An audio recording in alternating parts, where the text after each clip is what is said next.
we with SDI going in this manner, we still would anticipate the bullishness to continue. So we won't tend to look at how the selling or whether when the selling is going to be. So we're going to look at the market step by step. Okay. So today I actually had plans to go through stocks in terms of sectors, and then there are some requests as well to look at DBS and Mapletree Logistics. And I'm going to review what I have highlighted earlier.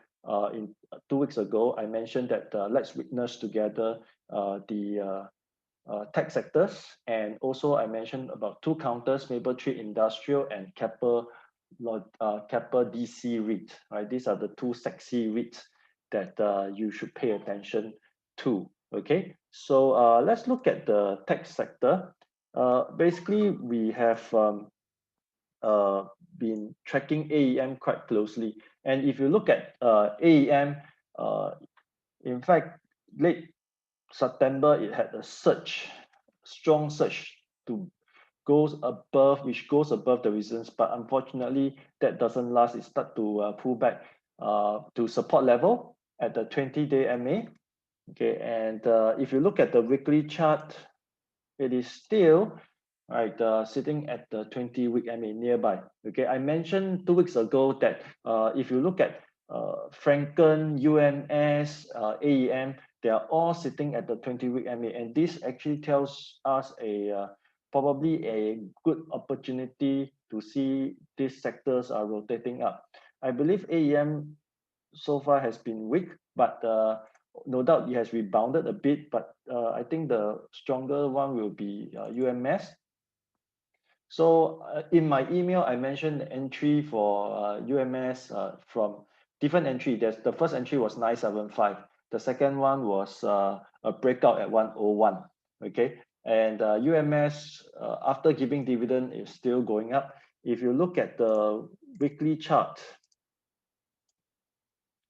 UMS has actually rebounded off the 20-week MA, and if it goes with the script or within the expectation, right, if it breaks 106 resistance. It was previously 107 because UMS give a dividend of 1 cent. We adjusted it, so we take away the 1 cent, and now resistance become 106. Right, we may see UMS start to hit 1.18 level. Okay, so the weekly chart is still nice, and if you look at Franken, okay, the weekly chart has also shown you a very nice curve up, right? So where you see the formation of the next higher low. So if we assess all these counter, in fact, the tech counters are still relatively having a good chance, or relatively bullish and having a good chance to move higher. So the key to look out for is, of course, the resistance to break, right? So for Franken, in this case, it's 1.01. For UMS, it came close to 1.06 today. Okay, it was actually hitting a high of 105 today, and then close lower. But if it can break above 106, then we may see more upside. Like I say, I mentioned about 1.16 target. For AEM, disappointingly, it tried to rebound for a few sessions, but it could not sustain higher. But nevertheless, it still sits above the support level. As such, right, now we are looking forward for 378 breakout, followed by a 395 retest of this resistance, then a breakout, right, to hit 4.19. Okay, so the result for AEM may be coming out very soon. I believe it's going to be a business update since they have already changed their official announcement to a half-yearly report, right? Half-yearly reporting due to changes in the SGX. So there will be a business update going forward, coming very soon, right?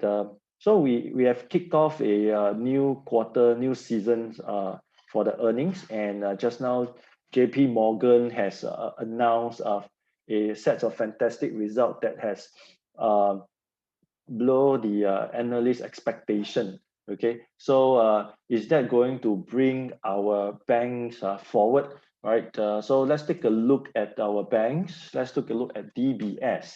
So if you look at DBS, the rebound has been strong, right? And we have seen that it has broken above its resistance at 2.33, heading towards the next at 2.80. And there isn't any significant pullback as yet. So maybe tomorrow we will see that this counter touch the resistance, test the resistance, and start to pull back a little bit. Subtle pullback will be nice. Some pullback like this will be welcome, and as it doesn't go too low, and eventually, right, we see higher price action towards the 23.36 level. So hopefully it is a slight pullback like this. Let me just adjust here. So slight pullback like this and breakout. Right. So here, right, the target will be 23.36 if we can break out strongly. Of course, you might ask that if there is some intermediate resistance, like for example 2207, does it present a very strong resistance to DBS? Well, if the earnings is strong, I believe that it can break out. So let's look forward for more positive earnings or better result, better than expected result from the banks. Okay, so as all of us know, all of us know that COVID has extended. Many country has a second wave or third wave of COVID. So how does it impact our bank? Of course, the next result is going to be hotly anticipated. But judging by the movement, we just want to enjoy the run of the banks. Now let's take a look at the weekly chart. If you take a look at the weekly chart, the counter is in fact above its 20-week MA, right? That is a good sign. Of course, it got multiple obstacles to clear. First, it got to clear its 50-week MA. Next, it got to clear its 100-week MA. Of course, the weekly chart looks challenging. The reason being is because that DBS, in fact, if you look at the broader scale, it is a broader time frame. It is actually moving in a sideways. That's why all the MA looks flat and then looks like a resistance to you. So in such a case, I tend to ignore this MA, right? In fact, I will just look at the price action itself, just like that. Okay. Now, for the daily chart, back to a daily chart again. Okay, if you look at the MA, it also tend to be very messy. That's why just now I did not even discuss about the MA. Okay, so all right, to conclude DBS, I still haven't seen weakness yet. The indicators are still strong. No doubt that if you were to follow the stochastic, some of you may be a fan of a stochastic where it's overbought. You may question whether at this overbought it may start to pull back. Right, just to add on stochastic a little bit, it is more right what we call powerful if the counters is moving in a sideways. So if DBS has decided to change for some reason, decided to change and go into an uptrend stochastic, they would stay at overbought for very long. Now, so what's the reason for DBS to go up recently?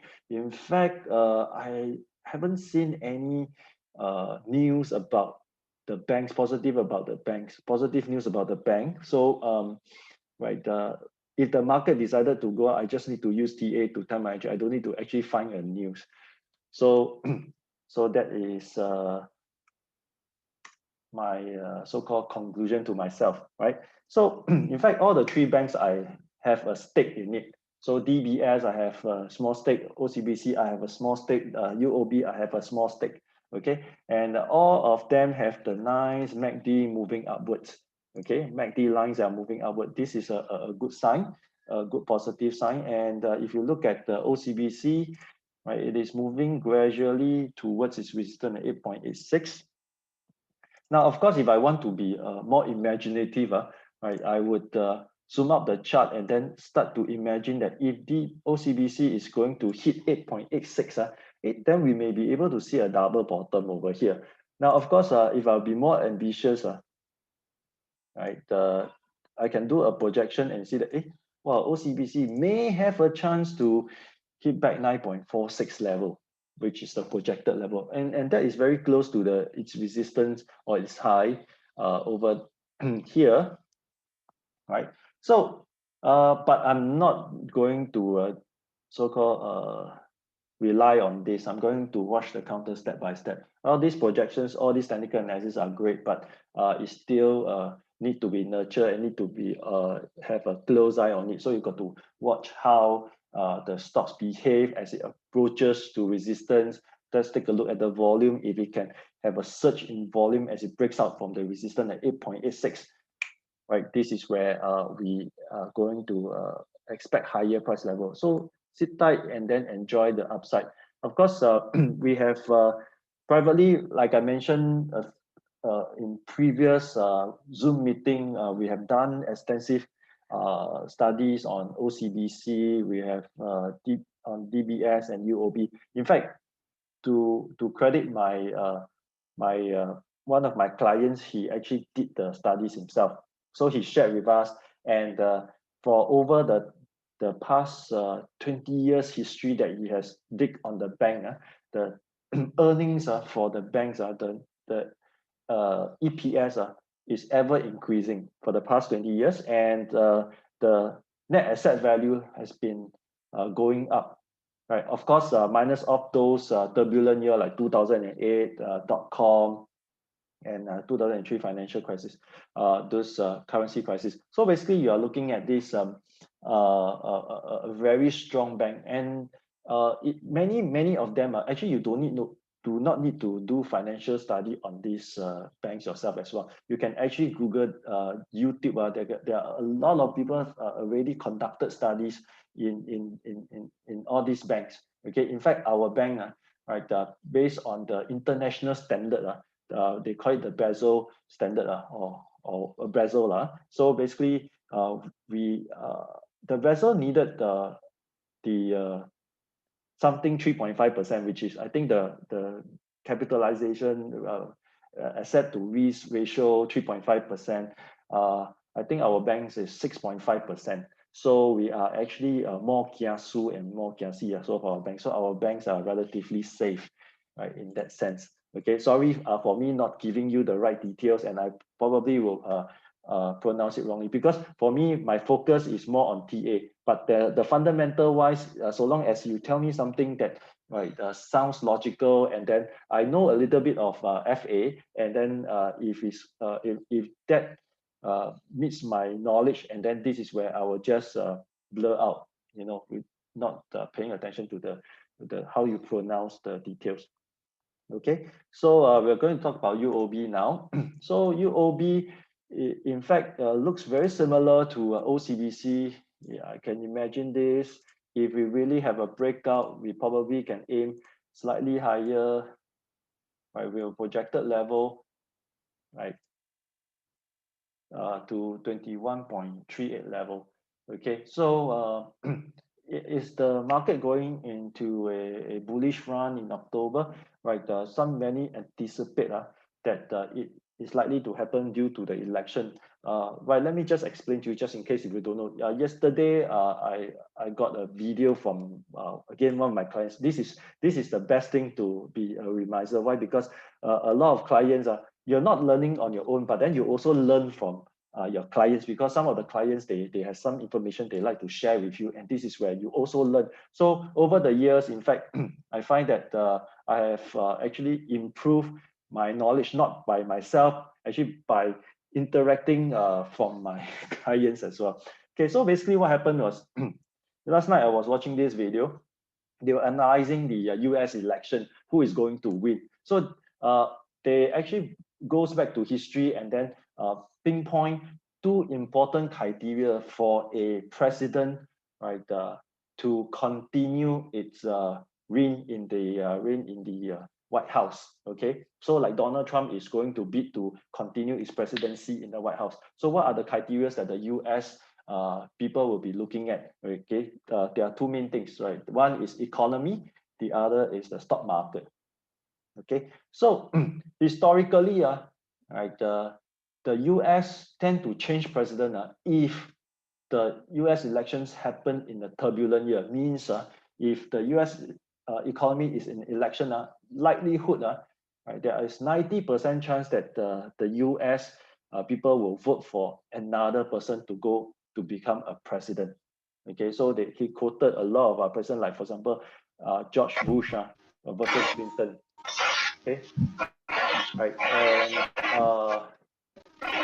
yeah, so basically, then the second is the stock market, right? So the speaker actually went back history and find that no, if before the election, the market had a tank of at least 5%, right? There's a high chance that the next president will be changed. Okay, except for 1 year that Obama 2012, when Obama won was re-elected to become president, the market actually had a correction of 5% in September, October. But then he still win. So so it boils down to the economy as well, because at that point of time, economy was picking up in 2012, and so the people were happy with Obama, and then they continue to vote him as a president. So this month is going to be crucial for Donald Trump, because if he wants to continue to be a president in the US market, he has to at least fulfill one thing. Okay, so the economy is definitely in recession and cannot recover anytime soon, right? Not at least until next year. Okay, and the next one is going to be stock market. Okay, so if you look at the the US market, right, we are talking about the Dow, S&P, and Nasdaq. Okay, so last 2 weeks ago, I mentioned the sheer win strategy. So if you remember, those who attended remember the sheer win strategy, or those who view the video remember the sheer win strategy. Just repeat this for those who didn't attend. Okay, so the sheer win strategy is very simple. As long as you see S&P 500 hit below 10%, right, or Dow hit below 10%, you should buy the ETF and hold on to this, right? First batch. So you have to buy 4 batch. Why? Because historically, the worst case scenario, the market crashed 60 to 65%. So imagine if you were to buy every time about 12%, then you can buy 4 times. So you have a dollar cost averaging, right? And when the market start to recover, you actually make about 27%. This is what I did last 2 weeks ago. Okay, so if you were to follow through, and then in fact, I don't really like to buy Dow ETF. I like to buy S&P 500 ETF. Why? Because S&P 500 to me is safer. There are 500 companies in there. Okay, so let's open the right chart over here. S&P 500. Right, we call it SPY, right, as well. So if you were to follow through, right, I personally, to be frank, I missed the chance because I am too vested in the US market. Right, imagine I have about 17 counters at hand right now, 17 stocks at hand right now in the US market. So I was too engrossed on all these counters. I didn't actually pay attention to SPY.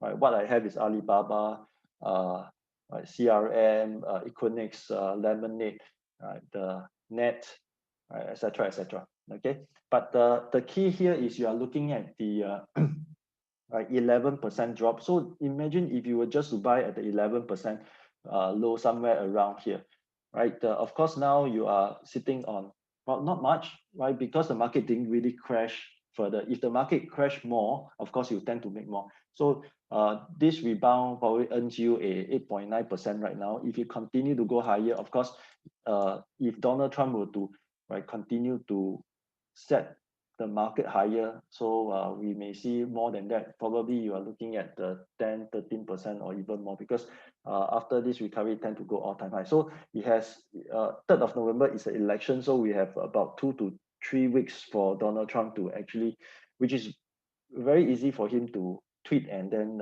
make the market positive, right?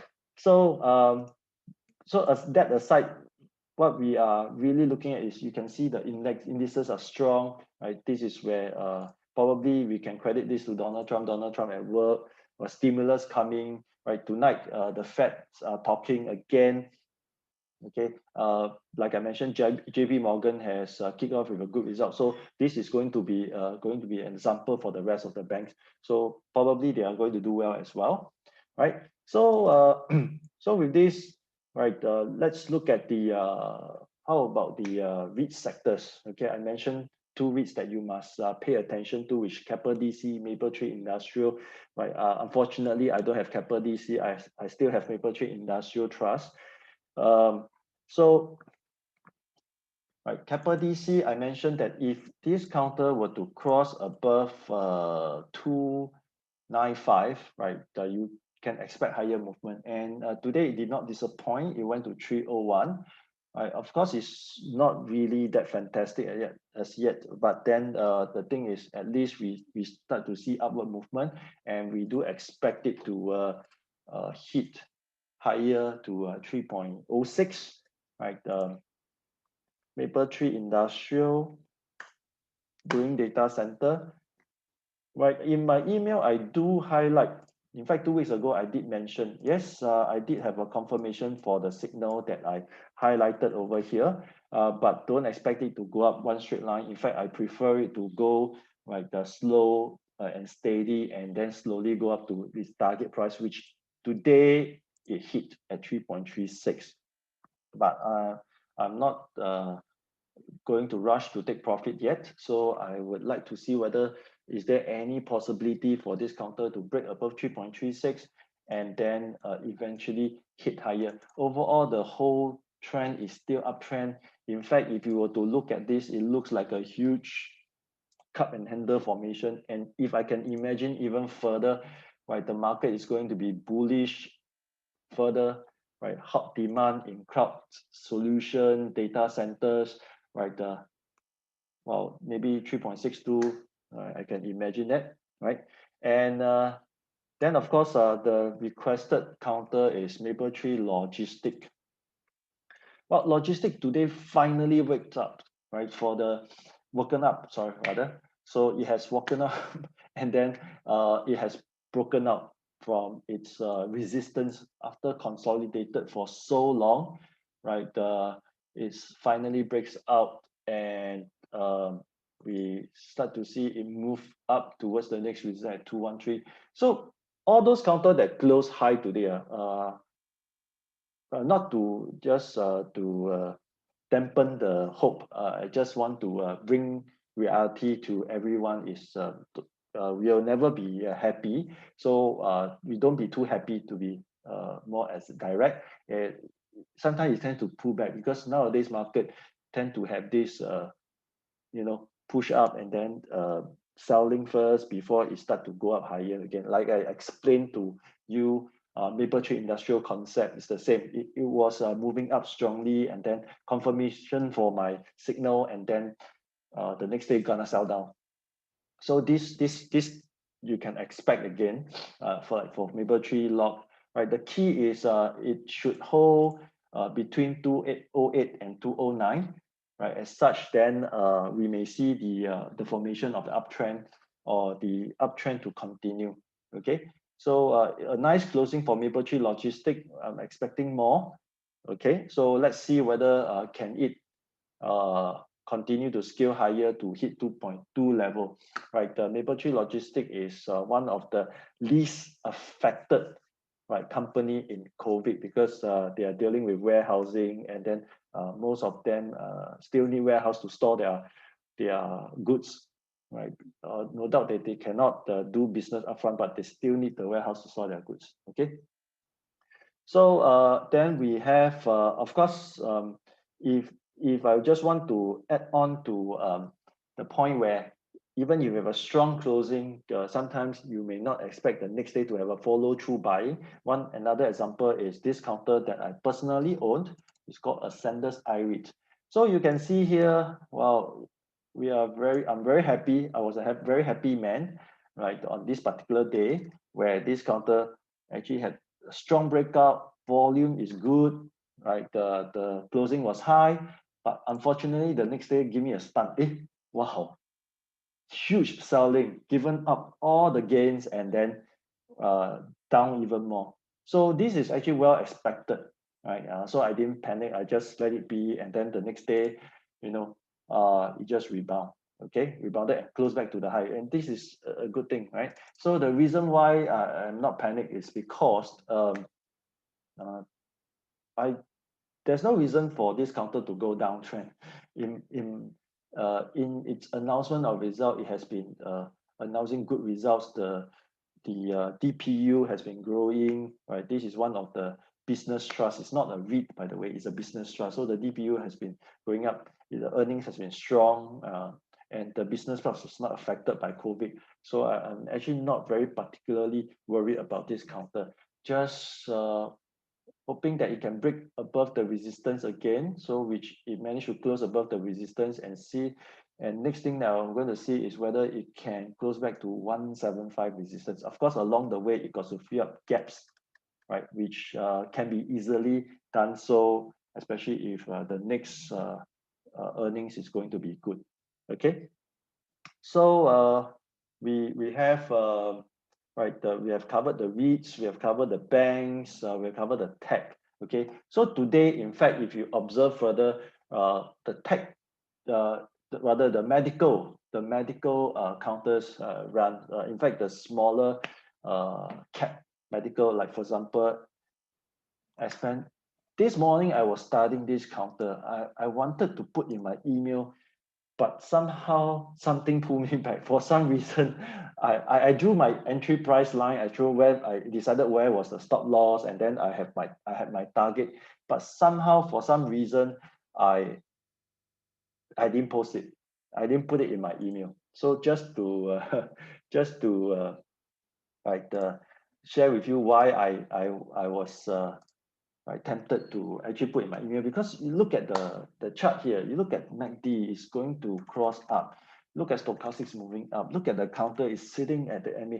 Just because it is trading below 20 cents, that stopped me. Now I know the reason. It is because it's trading below 20 cents. Okay, so basically because it is trading below 20 cents, that's why it affects me from prevents me from putting in my email. But today it had a very good run. So yeah, but like I say, I'm not going, even if I vested, I'm not particularly going to be very happy about it. I'm just watching, right? Be chill, be cool about it. If you can break above resistance, yes, continue to hold, right? Ride the trend, right? Like for example, MedTech. Many ask me the question, hey, MedTech, where should I target my price? Where should I take my profit? I say, just be chill about it, let it go up higher, right? Then when you start to see weakness, then you think about taking profit. For the time being, just let it be. If you can hold this counter, just let it be. Let it cross resistance, like for example, breaks above 152, then the next resistance will be about 161, then follow about 186. Yeah, of course we can dream big, but then we still need to have a close nurturing of the our position. Okay, MACDs are doing very strong. So if this counter is kind enough to have a slight pullback towards 1.36, 1.38 level, right? This is where you can look for your next entry, right? This counter, why is it so strong? Of course, when there's reason, we explain reason. When there's no reason, we don't need to look for it. Okay, it's because the ETFs included this counter, a very small stake though, but still, market is bullish about it, right? So the Morningstar actually included MACTech in its ETF, so that's why it is strong. Right, the next counter, right? Of course, today it didn't perform very well. Is UG Healthcare. This counter is still on the broader picture is still consolidating, although it tried to break out yesterday, which I entered, but in fact, it did not follow through today, right? So overall, if you look at the whole chart, it is still like a huge flag like that. Okay, I don't really consider yesterday as a successful breakout, but then it's still like a flag. Why? Because you can have a flagpole over here.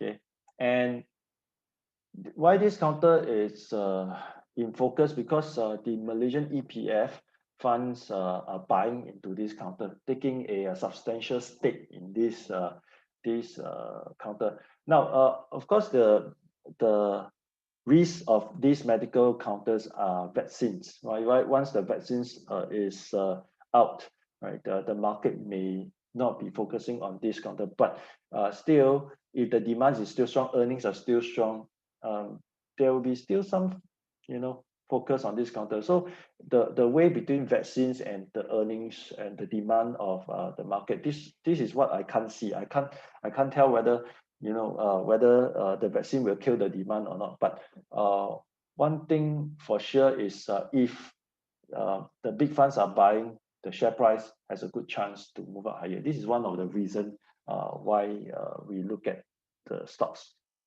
Okay, of course, Riverstone and the Top Gloves is the bigger players in the market. So if you look at Riverstone, right, is still consolidating, waiting for the next round of breakout, right? And Top Gloves is going for Hong Kong listing, so they needed more funds, right? So the whole chart is actually bullish, right? Over here.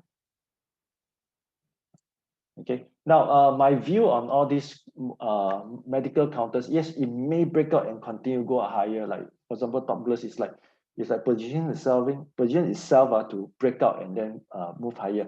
But for the faint heart, if you would like to participate in this counter, don't go for bigger size.